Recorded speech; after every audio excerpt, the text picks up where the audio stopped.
ያው የፈጸምኩ ወንጀል መናገር ፍቃደኛ ነኝ። መኪናውን ለመቀማት ስላሰብኩ ስልኩን ከደላላ ተቀበልኩ። ደውለን ጠራን። ከደወልን በኋላ ወንድሜ ሊያናግር አደረኩ። ወደ ተቀጠረ ቦታ መጣ። ይዘን ሄደን ወደ ሐዋሳ ወደ መንገድ ላይ ዓለም ጤና አካባቢ ላይ ሰውየውን ገለን መኪናውን ወሰደን። ጥፋተኛ ነኝ እንጂ ሰውየው አደረገም ደግሞ ወንድሜ ማገዝም አልነበረም። እንደዚህ አይነት ነገር ደግሞ ያው መጀመሪያ ስለሆነ አላቆም ስለደንገጥኩ የብራዘር ማገዝ አልነበረኝም። ጥፋተኛ ነኝ። ከደላላ ስልክ ተቀበለ ሹፌር ስልክ ሰዓት ቀጠሮ ነገራቸው። ወደ 11 ሰዓት ላይ ሹፌሩ ሊመጣ አደረገ። ሹፌሩ ደግሞ በተቀጠረው ሰዓት አልመጣም። ወደ 12 ሰዓት መጣ። ወደ ቢሾፍቱ እንደደረሰ መኪናውን እሱን ገለን ተቀበለን።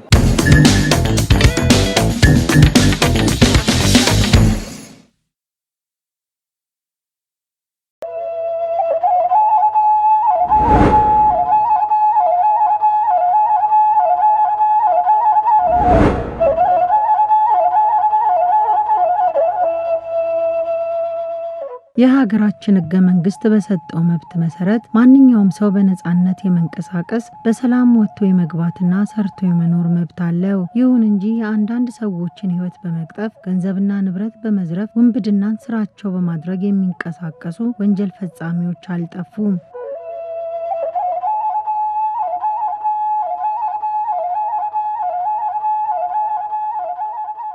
አቶ አብይ ክንፈ የተባሉት ግለሰብ የትራንስፖርት አገልግሎት በመስጠት ስራ ላይ የተሰማሩ ናቸው። ህዳር 8 ቀን 2016 ዓ.ም እንደወትሯቸው ሁሉ መደበኛ ስራቸውን እየሰሩ ባለበት ወቅት ከአዲስ አበባ ወደ ሐዋሳ የሚጓዙ ሰዎችን በማግኘታቸው ዋጋ ተነጋግረው ሌሊት ላይ ጉዞ እንደሚጀምሩ ተስማምተው ይለያያሉ። ከሌሊቱ 10 ሰዓት ገደማ አቶ አብይ ወደ ቀጠሯቸው ግለሰቦች ጋር በመሄድ ጭነዋቸው ወደ ሐዋሳ ጉዞ ጀመሩ። ሹፌር የሆነው አብይ ክንፈ ባለው የሰሌዳ ቁጥር ኮርስ 3B 36969 አዲስ አበባ ሱዙኪ ዲዛይር ተሽከርካሪ ይዞ የትራንስፖርት አገልግሎት ከአዲስ አበባ ወደ ሐዋሳ ከተማ ለመስጠት ከወጣ በኋላ የሟች አስክሬን በኦሮሚያ ክልል ዓለም ጤና አካባቢ የፍጥነት መንገድ ዳር ላይ ተጥሎ ይገኛል። ተሽከርካሪውና የሟች የሚጠቀመው ሞባይል ተወስዶ አስክሬኑ ተጥሎ ተገኝቷል የሚል አቤቱታ ነው የቀረበልን ለአዲስ አበባ ፖሊስ ኮሚሽን። የሟች የአቶ አብይ አስክሬንን መንገድ ላይ ማን ጣለው? ወንጀሉንስ ማን ፈጸመው? ምክንያቱስ ምን ይሆን? በማለት የአዲስ አበባ ፖሊስ የምርመራና የክትትልና ኦፕሬሽን ክፍሉ በመቀናጀት ወንጀል ፈጻሚዎቹንና የጠፋውን ተሽከርካሪ ለማግኘት እየሰራ ባለበት ወቅት በተመሳሳይ የወንጀል ድርጊት መነሻውን ከአዲስ አበባ አድርጎ መኪና እየነዳ ጉዞ የጀመረ አሽከርካሪ ታህሳስ 3 ቀን 2016 ዓ.ም በቢሾፍቱ ከተማ የፍጥነት መንገድ ላይ አስክሬኑ ተጥሎ መገኘቱ ለፖሊስ ጥቆማ እንደደረሰ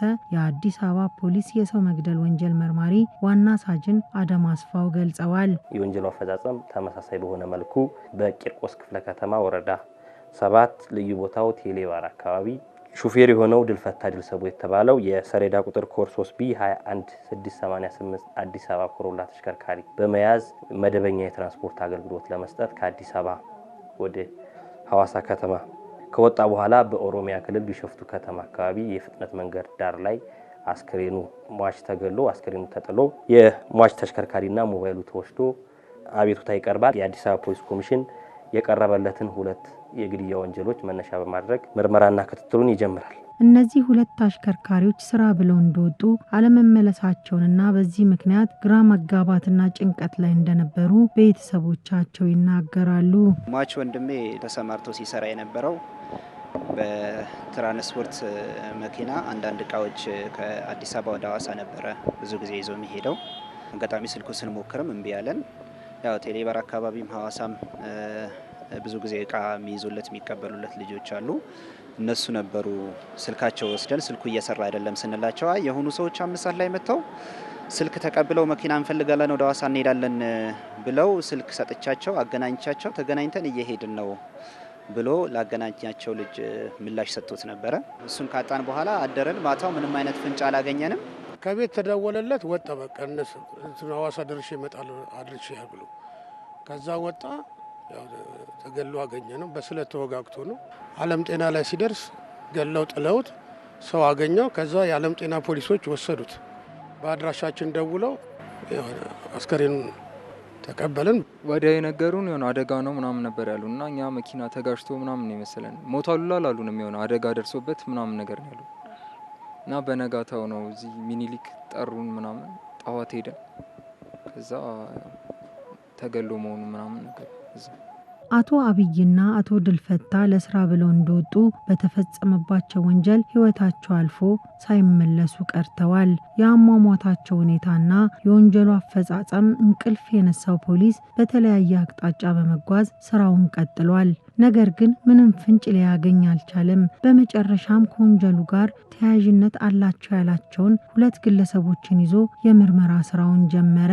እነዚህም 2 ተጠርጣሪዎች ከተያዙ በኋላ ባደረግነው ምርመራ ሁለተኛ ሟች የሆነውን ድልፈታ ድልሰቦ የተባለውን ገለው መኪናውን ለመውሰድ በማሰብ የሟችን ስልክ ከሌላ ግለሰብ ላይ በመቀበል ሟችን የትራንስፖርት አገልግሎት ከአዲስ አበባ ወደ ሐዋሳ ከተማ ውሰደን በማለት እየሄደ ያለ በኦሮሚያ ክልል ቢሸፍቱ ከተማ የፍጥነት መንገድ ዳር ላይ ሲደርሱ ለሽንት አቆምልን በማለት ለሽንት እንዲያቆምላቸው ከጠየቁት በኋላ አስቀድመው ባዘጋጁት ስለት ሹፌሩን በመውጋትና አንገቱን በማረድ ህይወቱ እንዳልፍ ካደረጉ በኋላ ተሽከርካሪ ሞባይሉንና 10 ሱፍና 10 የወንድ ጫማዎችን ወስደው ሐዋሳ ከተማ ካረፉ በኋላ ተሽከርካሪውን እየነዱ ወደ ወላይታ ሶዶ ከተማ በመውሰድ ከአንደኛ ተጠርጣሪ አባት ቤት በማስቀመጥ ወደ አዲስ አበባ ይመለሳሉ።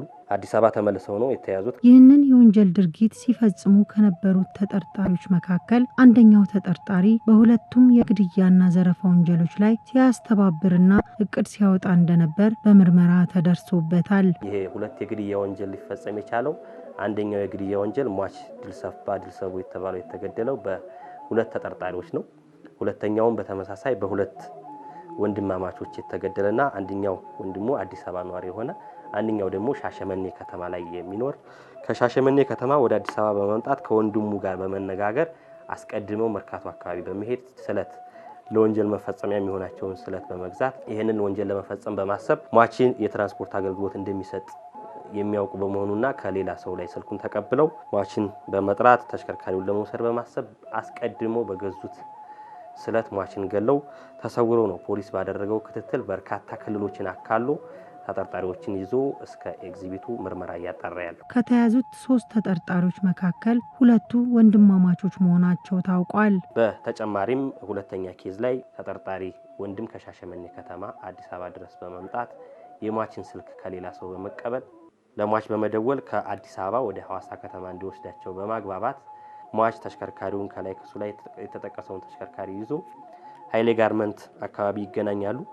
2ቱን ተጠርጣሪዎች በመጫን ወደ ሐዋሳ ከተማ ጉዞ ይቀጥላል። እየተጓዘ ያለ ኦሮሚያ ክልል ዓለም ጤና አካባቢ ሲደርሱ ሟች እየነዳ ያለ ጋቢና የነበረው ተጠርጣሪ ሟችን በስለት ሲወጋው መኪናው ዳር ሊይዝ ሲል ከኋላ የነበረው መኪናውን አስተካክሎ ዳር ላይ ያቆሙታል። ካቆሙ በኋላ ሟችን የተለያየ ሰውነቱ ላይ በስለት በመውጋት ህይወቱን እንዳልፍ ካደረጉ በኋላ አስከሬኑን ከመኪና ጎትተው በማውረድ ከመንገድ ዳር ላይ በመጣር ለእይታ እንዲሸፈን በማድረግ ከላይ ከሟች አስከሬን ላይ ሳር በመሸፈን የሟችን ተሽከርካሪና ሞባይል ወስደው ወደ ወላይታ ሶዶ ከተማ በመውሰድ ለ2 አባሪዎቻቸው ተሽከርካሪውን ሰጥተው እንዲሸጡላቸው እንደተመለሱ በገለጹት መሰረት ፖሊስ ተሽከርካሪዎቹን የተቀበሉትን ግለሰብ በተደረገው ክትትል አንደኛውን ተጠርጣሪ ወላይታ ሶዶ ከተማ በመያዝ በሱ ምሪት ወደ ሽሽቾ ከተማ በመሄድ ሽሽቾ ከተማ ላይ ያለውን ተጠርጣሪ ይዞ ሽሽቾ ከተማ ላይ ያለው ተጠርጣሪ ላይ ከሟች ላይ የተወሰደውን ተሽከርካሪ የመያዝ ስራ ተሰርቶ ወደ አዲስ አበባ የመመለስ ስራ ሰርቷል። ወንድማችን ያጣነው እንግዲህ ጨካኝ በሆኑ ሰዎች ማንንም የማይነካ ከማንም ጋር እንደፈለገ ሆኖ እንደፈለገ በልቶ ጠጥቶ የሚኖር ለመግለጽ በጣም የሚያቅት ለኛ ለቤተሰባችን ወይም የኛ ቤተሰቦች በአጠቃላይ ከኔም ጨምሮ ከወንድሞቼ ታናናሾችም ጨምሮ እናቴንም ጨምሮ አባታችን ሲሞት አደራ ለሱ ነበር የተሰጠ ነው። ለኛ ነበር ሲለፋ የነበረው፣ ለእናታችን ነበር ሲለፋ የነበረው። አንድ ቀን ለሱ በደስተኝነት አልኖረም። ልፋቱ በጣም ከመግለጽ በላይ ይከብዳል። ድካሙ በጣም ያሳዝናል። የወንድማችን ደም ፈሶ ይቀራል ብለን ነበር ያሰብነው።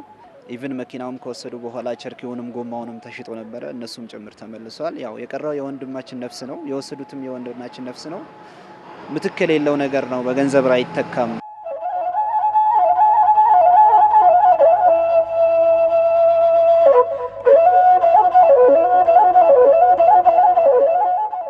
ሁለት ስሜት ነው የሚፈራረቅብሽ። መኪናውን ስታይ መቼም ወንጀለኞች ተደብቀው እንደማይቀሩ ያሳያል። ወደ ቤተሰብሽ ስትመጪ ደግሞ ወደ ቤትሽ ስትመለሽ ደግሞ ያለው ሀዘን ልብ ስብራቱ ቀላል የሚባል አይደለም። ምክንያቱም ለልጆቹ አባት ነው ያጡት፣ እኛ ወንድም ነው ያጣ ነው፣ እናትም ልጇን ነው ያጣችው። ስለዚህ እንደ አገርም ደግሞ ወጥቶ ሰርቶ በላቡ ሰርቶ የሚተዳደርን ዜጋን ነው ያጣ ነው። መኪናችንን ስናይ ደግሞ በጣም ነው ደስ ያለን። ያው ስብራቱ እንዳለ ሆኖ ባይጠግነውም ወንጀለኞች ግን የትም ጉድጓድ ቢገቡ ማምለጫ እንደሌላቸው ፖሊስና ህብረተሰብ ከተቀናጁ ብዙ ነገር መስራት እንደሚችሉ ያየንበት ነው። አንዳንድ ጊዜ ወንጀል ፈጻሚዎች ወንጀሉን ከፈጸሙ በኋላ ማስረጃ ለማጥፋት ጥረት ያደርጋሉ። የፈጸሙት ወንጀል ተዳፍኖ እንዲቀር የማይቆፍሩት ጉድጓድ የለም። ማለት ይያዛሉ ብለን አላሰብንም። በመያዛቸው በጣም ደስተኞችም ነን። እኔ የሚያዙ አልመሰለኝም። ምክንያቱም ምንም የሚታወቅ ነገር የለም። እነማን እንደሆነ የጫናቸው ምንም እናቀፍ መረጃ የለም። ምን እንደሆነ አይታወቅም። እንደ ድንገት ነው ወጣ። ከዛ በነጋታው ላይ ጠዋት ወጣ፣ ማታ ላይ ሞቷል ተብሎ ተነገረ። ማን እንደጫነ ምናምን አናውቅም። እና የሚያዙ አልመሰለንም። በጣም ስለሆናል ስለተያዙ። ከአዲስ ፖሊስ ጋር ቆይታ ያደረጉት ተጠርጣሪ ግለሰቦች ስለ ወንጀል አፈጻጸማቸው ነግረውን ነበር። ያው የፈጸምኩ ወንጀል መናገር ፍቃደኛ ነኝ። መኪናውን ለመቀማት ስላሰብኩ ስልኩን ከደላላ ተቀበልኩ። ደውለን ጠራን።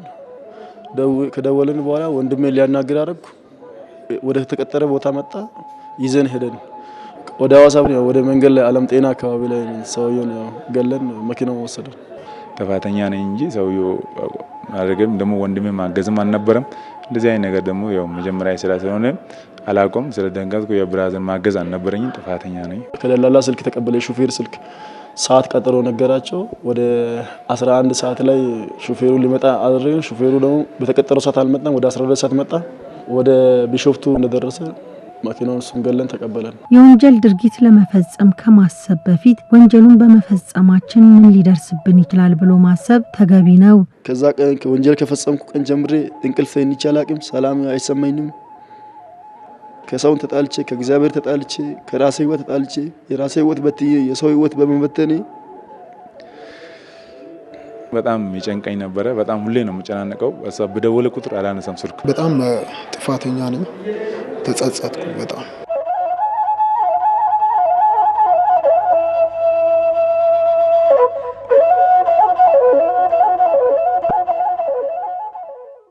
መኪና ለመውሰድ በማሰብ ለስራ የወጡትን ግለሰቦች ህይወት አጥፍተው እንዳሰቡትም ንብረቱን ይዘው ቢሰወሩም ከህግ ማምለጥና መሸሽ አልቻሉም። በተጠርጣሪዎቹ ላይ ፖሊስ ምርመራውን እንደቀጠለ ነው። ሌት ተቀን በመስራት በርካታ ሂደቶችን ከተሄደ በኋላ ነው ረጅም ጊዜ ፈጅቶ ነው ተጠርጣሪዎችን መለየትና መያዝ የተቻለው። የትራንስፖርት አገልግሎት ስራ ላይ የተሰማሩ ግለሰቦች የሚጭኗቸውን ሰዎች ማንነት ማረጋገጥና ከአገልግሎት ሰጪ ተቋሙ የጥሪ ማዕከል የሚመጡ የስልክ ጥሪዎችን ብቻ ተቀብለው ስራዎችን በመስራት አንዳንዴም ከተለመደው የጉዞ አቅጣጫና ከከተማ ውጪ ጥያቄ በሚቀርብበት ወቅት ነገሩን በጥርጣሬ መመልከትና ጥንቃቄ በማድረግ ራሳቸውን ሊጠብቁ ይገባል። እነዚህ ተጠርጣሪዎች ወንጀሉን ከፈጸሙ በኋላ ወደ ከአዲስ አበባ በመውጣት ክልል ላይ ነበር ተሸሽገው የነበሩት። ፖሊስም ባደረገው ክትትል ያሉበትን ቦታ በመለየት እስከ ክልል ድረስ ለበርካታ ቀናት በመቆየት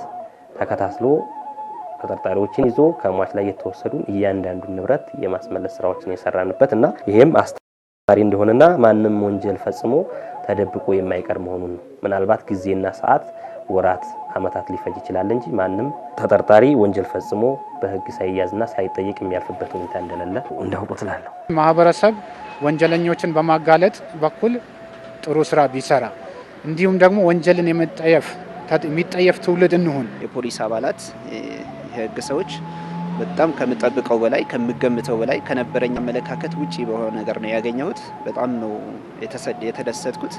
ወንጀል የሰራ ሰው ምን ጊዜም የትም አይጠፋም። ጊዜው ይረዝማል እንጂ ይገኛል። ዱካውን አይጠፋም። በቃ ምስጋና ፖሊሶች ብቻ ነው። እግዚአብሔር ይስጥልን፣ እናመሰግናለን። እድሜና ጤና ይስጣቸው። ወንድማችንን አግኝተውልናል።